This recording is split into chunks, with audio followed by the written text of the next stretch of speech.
Hello সুপ্রিয় শিক্ষার্থী বন্ধুরা, আশা করি তোমরা সকলেই ভালো আছো। অষ্টম শ্রেণীর ষান্মাসিক মূল্যায়ন পরীক্ষার ইংরেজি পরীক্ষা কিন্তু পরবর্তী পরীক্ষা সেটি হচ্ছে 20 তারিখে অনুষ্ঠিত হতে যাচ্ছে। তো এই পরীক্ষা যেহেতু ইংরেজি একটি গুরুত্বপূর্ণ সাবজেক্ট, এই পরীক্ষায় আমি এর আগে একেবারে যদি পড়াশোনা আমরা না করি তাহলে কিন্তু হঠাৎ করে একদিনে আমরা কিছুই পারবো না, ঠিক না? তো চলো আমি আজকে এমন একটি তোমাদেরকে নমুনা প্রশ্ন দেখাবো, যেটি হচ্ছে কি, এটা একটা কি প্রশ্ন, এটা একটা নমুনা প্রশ্ন। তবে এটি 99% শিওর যে আই থিঙ্ক এটা এই প্যাটার্নই কোশ্চেনটা হবে। সো প্যাটার্নটা তোমরা বুঝো, আমি প্যাটার্ন বুঝাবো এবং সাথে সাথে তোমাকে কি বুঝাবো, এটার অ্যান্সারটা সব বুঝাই দিব, হ্যাঁ, যে এইভাবে এইভাবে আসতে পারে। পুরো ভিডিওটা যদি তুমি আমার সাথে দেখো তাহলে অবশ্যই বিষয়টা ক্লিয়ার হয়ে যাবে, ঠিক আছে? আচ্ছা, এইটা হবে আমাদের এই নমুনা প্রশ্নটার অ্যানালাইসিস পার্ট 1, এবং পরবর্তী পার্টে আমরা এটা পুরোটা শেষ করে ফেলবো। আজকে 50% শেষ করবে এই ভিডিওতে। তো প্রশ্ন অ্যানালাইসিস এবং উত্তর পার্টে তোমাকে স্বাগতম জানাচ্ছি। এই পার্টে আমরা মোটামুটি 50% কভার করে ফেলবো। তো যারা আমাদের সাথে ফেসবুক গ্রুপ এবং টেলিগ্রাম চ্যানেলে যুক্ত নেই তারা আমাদের এই ভিডিও ডেসক্রিপশন বক্স থেকে লিঙ্কের মাধ্যমে জয়েন হয়ে যেতে পারো আমাদের ফেসবুক গ্রুপ এবং টেলিগ্রাম চ্যানেলে। তো আমাদের ভিডিও অনেকেই কপি করে, যারা কপি করে তাদেরকে এই কপি করার কাছ থেকে সতর্ক করতেছি, আপনারা প্লিজ কপি করবেন না, আদারওয়াইজ আমি কপিরাইট স্ট্রাইক মারতে বাধ্য হব। আর যে সকল পরীক্ষার্থী বন্ধুরা এখনও চ্যানেলটিকে সাবস্ক্রাইব করনি, আমি আশা করি আমাদের এই চ্যানেলটি তোমাকে যথেষ্ট হেল্প করতেছে, তাই আশা করব তুমি এই চ্যানেলটিকে প্রত্যেকটা মেম্বার সাবস্ক্রাইব করে রাখবা, আর ভিডিওতে অবশ্যই লাইক দিবে এবং কমেন্ট সেকশনে জানিয়ে দিবে তুমি কি চাও এবং কেমন লাগলো তোমার ভিডিওটি। প্রিয় শিক্ষার্থী দেখো, এইটা হচ্ছে ক্লাস 8-এর জন্য তৈরি করা একটা নমুনা প্রশ্ন। অ্যাজ লাইক এইরকমই হবে প্রশ্নটা। দেখো, ক্লাস 8 ইনস্ট্রাকশন ফর স্টুডেন্টস, এখানে শিক্ষার্থীদের জন্য একটা ইনস্ট্রাকশন দেয়া থাকবে। এখানে ইংরেজি প্লাস বাংলা দুইটাই থাকতে পারে, দুইটা থাকার প্রবাবিলিটি একদম 90% বলতে পারো, 99%-এর মতো।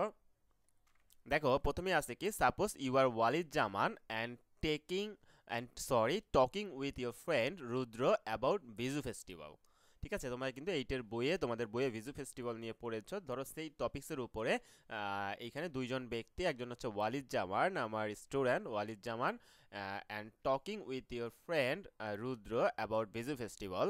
রুদ্র ইজ চাকমা, হ্যাঁ, রুদ্রকে আমরা চাকমা হিসেবে এখানে উল্লেখ করেছি। And the Biju festival is a major celebration among the Chakmas community. হ্যাঁ, এটা চাকমাদের কমিউনিটির মধ্যে, চাকমাদের মধ্যে এটা খুবই একটি গুরুত্বপূর্ণ একটি ফেস্টিভ্যাল বা উৎসব বলতে পারো। এই যে এখানে বাংলা দেয়া আছে, ধরো তুমি ওয়ালিদ জামান এবং তোমার বন্ধু রুদ্রের সাথে বিজু উৎসব নিয়ে কথা বলছো।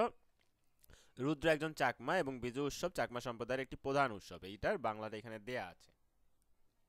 তো এই ইনস্ট্রাকশনের আলোকে তোমাকে কি টাস্ক দিল, টাস্ক নাম্বার 1 দেখো, get into groups of your of 4, মানে 4 জনের একটি গ্রুপ তৈরি করো and discuss the Bizu festival. এই টাইপেরই কিন্তু কোশ্চেনগুলো হবে, হ্যাঁ।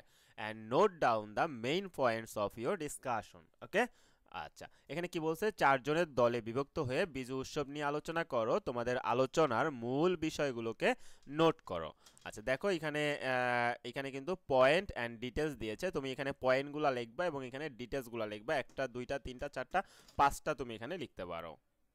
আচ্ছা, আশা করি এটা বুঝতে পারছো। দেখো এখানে ইনস্ট্রাকশনের আলোকে এখানে কি বলছে, যে গ্রুপ ওয়াইজ তোমাকে ভিজু ফেস্টিভ্যাল নিয়ে কিছু নোট ডাউন করতে হবে, পয়েন্ট অ্যান্ড আকারে ডিসকাশন করতে হবে, এইভাবে তোমাকে করতে হবে। আমরা চলো এটার অ্যান্সারটা দেখে আসি।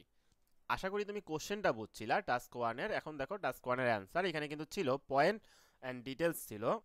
দেখো পয়েন্টটা কি, একটা পয়েন্ট আমরা উল্লেখ করলাম হিস্টোরিক্যাল ব্যাকগ্রাউন্ড, ভিজু ফেস্টিভ্যালের একটা হিস্টোরিক্যাল ব্যাকগ্রাউন্ড আছে। The Bizu festival marks the end of the Bengali year and is celebrated for generations by the Chakmas community. তাহলে এটা একটা হিস্টোরিক্যাল ব্যাকগ্রাউন্ড, এটা বছর জুড়ে এটা হচ্ছে উদযাপিত হয়ে আসতেছে এবং এটা উদযাপিত হচ্ছে চাকমা সম্প্রদায়ের যারা জেনারেশন আছে, যারা প্রজন্ম আছে, এদের দ্বারা প্রজন্ম বাই প্রজন্ম বছরের পর বছর কিন্তু উদযাপিত হয়ে আসতেছে। 2 নাম্বার আমি যে পয়েন্টটা উল্লেখ করেছি, কালচারাল সিগনিফিকেন্স। দেখো, Bizu is the time for joy and renewal, bringing the community together and fostering unity and cultural pride, okay. এখানে কি বলতেছে অ্যাকচুয়ালি, ভিজু, এই ভিজুটা হচ্ছে ওই উৎসবের নাম। Is the time for joy and renewal, এটা হচ্ছে মানে আনন্দকে পুনরাবৃত্তি করার জন্য একটি সময়, bringing the community together and fostering unity and cultural pride. এটা সবাইকে একত্রিত করে, যে কোনো একটি উৎসবই আমরা জানি সবাইকে একত্রিত করে, যেমন আমাদের মুসলিমদের মধ্যে ঈদ, এইটা কি করে সকলকে একত্রিত করে, সকল মানুষ ঈদের সময় একত্রিত হয়। এই ধরনের Biju is one kind of festival. এবং fostering unity and cultural pride এটি কি করে ঐক্য এবং সাংস্কৃতিক যে গর্ব সেটাকে মেলে ধরে বা তুলে ধরে। Traditional activities, the festival features traditional songs, dances and rituals. এটার কি আছে, ট্রেডিশনাল অ্যাক্টিভিটিস মানে ঐতিহ্যবাহী যেই কর্মকাণ্ডগুলো আছে এখানে। দ্য ফেস্টিভ্যাল ফিচার্স ট্রেডিশনাল সংস, এটার কি আছে ভাই, এটা একটা ট্রেডিশনাল সংস মানে হচ্ছে এটা ঐতিহ্যবাহী, এটার জন্য গান আছে, তারপর ভিজুর জন্য নাচ আছে, তারপর রিচুয়ালস বিভিন্ন রীতিনীতি নিয়ম কানুন আছে। হোমস আর ক্লিনড অ্যান্ড বাড়িঘরগুলোকে পরিষ্কার করে ফেলা হয়, and decorated to welcome the new year, এবং নতুন বছরকে স্বাগতম জানানোর জন্য সাজসজ্জা করা হয়। দেখো তারপরে হচ্ছে কালিনারি ডিলাইস, এটি হচ্ছে রন্ধন সম্পর্কে মানে রান্না বান্না সম্পর্কীয় যে আনন্দ সেইটা। A variety of traditional foods, এই যেমন আমরা আমাদের বিভিন্ন মুসলিম উৎসবগুলোতে আমরা কিন্তু বিভিন্ন ধরনের ভ্যারাইটিস ফুড আমরা আয়োজন করে থাকি। A variety of traditional foods are prepared, বিভিন্ন ধরনের ঐতিহ্যবাহী খাবার এই সময় প্রস্তুত করা হয়, and shared among family and friends, এবং কি পরিবার এবং হচ্ছে বন্ধু বান্ধবের মধ্যে সেটা শেয়ার করা হয়, মানে সবাইকে ডেকে এনে বা দাওয়াত দেওয়া হয়, খাওয়ানো হয়, আমরা যেভাবে করি আর কি। Emphasizing the communal spirit of the festival. ঠিক আছে, তোমরা যদি বেশি বড় হয়ে যায় এই পর্যন্ত ফ্রেন্ডস পর্যন্ত দিতে পারো, সমস্যা নেই। তারপরে কমিউনিটি ইনভলভমেন্ট, এই যে কমিউনিটির মধ্যে আমাদের সম্প্রদায়ের মধ্যে যে যোগাযোগ, এইটা everyone is in the community participates, কমিউনিটির সবাই, এই যে আমাদের সমাজের সবাই এখানে আয়োজন চলে আসে, মানে এটাকে উদযাপন করে, এখানে অংশগ্রহণ করে। From young children to elders, মানে একদম হচ্ছে গিয়ে শিশু থেকে হচ্ছে গিয়ে বৃদ্ধ পর্যন্ত সকলেই এখানে আসে। হ্যাঁ, স্ট্রেংথিং কমিউনিটি বন্ডস, এটা কি করে কমিউনিটির যেই সমাজের বা সম্প্রদায়ের মধ্যে, চাকমা সম্প্রদায়ের মধ্যে একটা বন্ডিং তৈরি হয়, একটা সম্পর্ক তৈরি হয়, একটা বাঁধন তৈরি হয়। হ্যাঁ, প্রিজার্ভিং ট্রেডিশনস, এবং ঐতিহ্যকে ধরে রাখে। এনভায়রনমেন্টাল কানেকশন, এখানে পারিপার্শ্বিক বা হচ্ছে সামাজিক বা হচ্ছে পরিবেশের কি একটা যোগাযোগ আছে সেটা দেখো। The festival highlights the Chakmas people's connection to nature, Chakma মানুষদের যে প্রকৃতির সাথে সম্পর্ক সেটাকে উল্লেখ করে, সেটাকে মেলে ধরে তুলে ধরে with ritual involving elements of the natural environment. Okay, এইটা হচ্ছে তোমার টাস্ক ওয়ানের অ্যান্সার। প্রিয় শিক্ষার্থী দেখো টাস্ক ওয়ানে কিন্তু এই ভিজু ফেস্টিভ্যাল নিয়ে পয়েন্ট এবং ডিসকাশন করতে বলেছিল ডিটেলস, এই যে দেখো আমি এই ছকের আলোকে কিন্তু ডিসকাশন করে ফেলেছি। এবার যদি আমরা টাস্ক টুতে আসি, প্রিয় শিক্ষার্থীরা দেখো, you want to give a surprise gift to your friend Rudra at their Vizu festival, so you are going to buy a gift. Now write a conversation between you and the seller, মানে you want to give a surprise gift to your friend Rudra, যেহেতু এখানে ওয়ালিদ এবং রুদ্রের মধ্যে কথা হচ্ছে, তার মানে ইউ বলতে এখানে ওয়ালিদকে বোঝাচ্ছে। Walid want to give a surprise gift, একটা কি করতে চাচ্ছে, একটা হচ্ছে সারপ্রাইজ উপহার তাকে দিতে চাচ্ছে, টু ইউর ফ্রেন্ড রুদ্রকে দিতে যাচ্ছে অ্যাট দেয়ার ভিজু ফেস্টিভ্যাল, তাদের ভিজু ফেস্টিভ্যাল উপলক্ষে। So you are going to buy a gift, Walid এখানে কি করেছে, একটা গিফট বাই করতে গিয়েছে, মানে একটা গিফট কিনতে গিয়েছে দোকানে। Now write a conversation between you and the seller, এখন এই যে বিক্রেতার সাথে ওয়ালিদের যে কথোপকথন হয়েছে সেটাকে একটা কনভারসেশন আকারে, একটা ডায়ালগ আকারে লিখতে বলেছে। ওকে, আমরা সেটাই এখানে প্র্যাকটিস করব। দেখো এখানে answer of the task two, Walid Zaman কি বলতেছে, ওয়ালিদ জামান বলতেছে, hi I am looking for a gift for my friend Rudra. Hi I am looking for a gift, আমি একটা গিফট খুঁজতেছি ফর মাই ফ্রেন্ড রুদ্র, আমার বন্ধু রুদ্রর জন্য। He is celebrating the Bizu festival, সে হচ্ছে ভিজু উৎসব পালন করবে।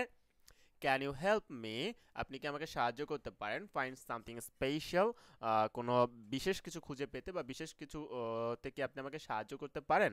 সেলার, শিওর, নিশ্চয়ই। How about a traditional Chakma dress, traditional ঐতিহ্যবাহী চাকমা ড্রেসটা কেমন হয়, অর সাম হ্যান্ডমেড জুয়েলারি, অথবা কোনো হাতে তৈরি গহনা তুমি দিতে পারো। মানে একজন সেলার, আমি ওয়ালিদ এখানে কি করছে, একজন সেলারের কাছে, সেলারের সাথে যেহেতু কথা বলতেছে, তাকে তার বন্ধু চাকমা উৎসব ভিজু ফেস্টিভ্যালে কি গিফট দেওয়া যায় তার কাছে একটা আইডিয়া ছিল, এবং সে কি করলো, ট্রেডিশনাল চাকমা ড্রেস যেগুলো আছে, চাকমাদের পোশাক অথবা জুয়েলারি দিতে পারে হ্যান্ডমেড। ওয়ালিদ জামান এখানে কি বলেছে, দ্যাট সাউন্ড গ্রেট। ওকে, এটা তো খুবই ভালো, ভালো কথা বলেছেন। Can you show me a few options, আপনি কি আমাকে আর কিছু অপশন দেখাতে পারেন? বা সেলার বলেছে অফকোর্স।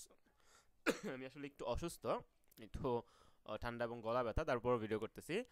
দোয়া করবে যাতে আল্লাহ সুস্থতা দান করে খুব দ্রুত, যাতে 20 তারিখের 19 তারিখে খুব সুস্থ থাকি, যাতে তোমাদের জন্য কোনো ভিডিও মেক করতে কোনো ধরনের প্রবলেম না হয়।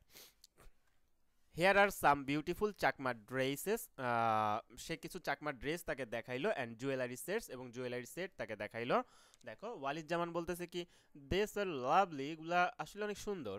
I think Rudra would like the blue dress, Rudra নীল ড্রেসটা পছন্দ করবে, অ্যান্ড দিস নেকলেস, এবং এই নেকলেসটা পছন্দ করবে। আচ্ছা, আমি এখানে নেকলেস লিখে ফেলেছিলাম, কারণ রুদ্র তো এখানে হচ্ছে একজন আহ, ইয়া যেহেতু সে তার বন্ধুকে দিবে, সো সে যেহেতু ছেলে, দ্যাটস ওয়াই এখানে ব্রেসলাইট আমরা লিখতে পারি, ব্রেসলাইটটা খুব ভালো হয়। ওকে, আচ্ছা। সেলার বলতেছে কি, excellent choice, would you like them gift wrapped, এগুলো কি তুমি, সে বলতেছে খুব ভালো পছন্দ তোমার, would you like them gift wrap, তুমি কি এগুলাকে গিফট পেপার দিয়ে র্যাপিং করে নেবে কিনা? ওয়ালিদ জামান বলেছে yes please, how much will it be, এটা কত পড়বে, এগুলো সব মিলে কত পড়বে?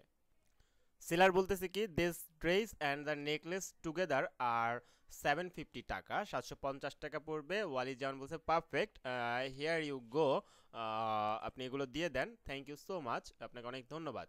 সেলার বলতেছে ইউ আর ওয়েলকাম, তোমাকে স্বাগতম, Biju, enjoy the Biju festival, হ্যাঁ, বিজু ফেস্টিভ্যাল উৎসব উদযাপন করো। আশা করবো এই টাস্ক 2 এর যে কাজটা তোমরা বুঝতে পারছো, টাস্ক 1 এবং টাস্ক 2 এর যে কাজটা তোমরা সেটা বুঝতে পেরেছো। ওকে, তাহলে পরবর্তী ভিডিও লিঙ্কটা এই ভিডিও ডেসক্রিপশন বক্সে কিন্তু দেয়া থাকবে, সেখান থেকে কাইন্ডলি একটু চেক আউট করে নেবে। আর যারা ভিডিওটা একদম শেষ পর্যায়ে চলে এসেছো কিন্তু চ্যানেলটিকে এখনও সাবস্ক্রাইব করনি, তাদেরকে আমি রিকোয়েস্ট করবো চ্যানেলটিকে সাবস্ক্রাইব করার জন্য। ওকে, প্রিয় শিক্ষার্থীরা, এতক্ষণ ধরে ভিডিওটি দেখার জন্য সকলকে ধন্যবাদ জানাচ্ছি। পরবর্তী ভিডিওতে দেখা হবে সেকেন্ড পার্টে। ওকে, আল্লাহ হাফেজ।